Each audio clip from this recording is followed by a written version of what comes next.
Hello everyone, I am here to talk to you about blogging today.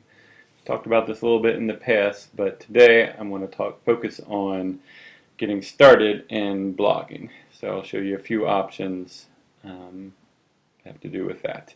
So first of all, this is a blog. This is my blog in particular.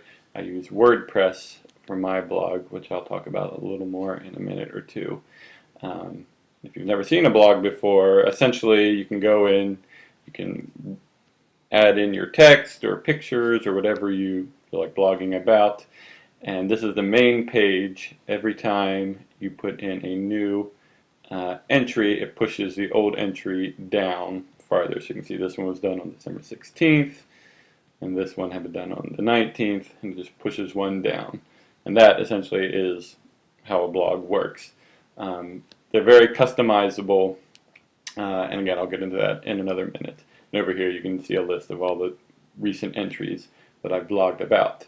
So I use WordPress. There's basically three common blogging platforms. WordPress is one, Blogger is another one. Blogger is one of Google's blogging platforms. And then the third one, common one, is Tumblr. Blogger and WordPress are very similar, and Tumblr is too. I think Tumblr tends to be used a little more for image-heavy type entries, so they focus more on putting in pictures and quick entries, whereas Blogger and WordPress tend to be maybe a little more text-heavy. But that's a generalization. You can do whatever you want to, basically.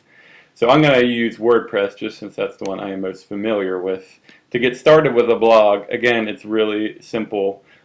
This is the main WordPress page. Go up here and go to Get Started, and then it's up to you to come up with whatever whatever address you want to use for your blog. You can type anything in there. It'll tell you whether or not it's been used. With WordPress, you can start with a free version. My blog is simply the free version. There are pay versions that will give you you could do www.cmeisawesome.com sort of thing. You also have a few more tools to use in the pay versions, but for getting started anyway, I think the free version is just fine.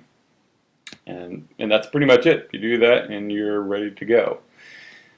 Looking at WordPress itself, this is my blog. This is sort of the inside of it. You have a dashboard. I'm going to go to this screen first. This is your dashboard in your blog that allows you to do a lot of different things in your blogging. So when I want to make a new post, I just come over here, go to Add New, and that will bring up my screen, and then I can start and enter in whatever I feel like blogging about today. Going back to this page, so this is a blog entry I've already made. This is what it looks like. You don't have to have any programming or coding experience to be able to do a blog entry. This is a straight visual field for it where I can customize it and I can do whatever, change the fonts or whatever I want to do right from here.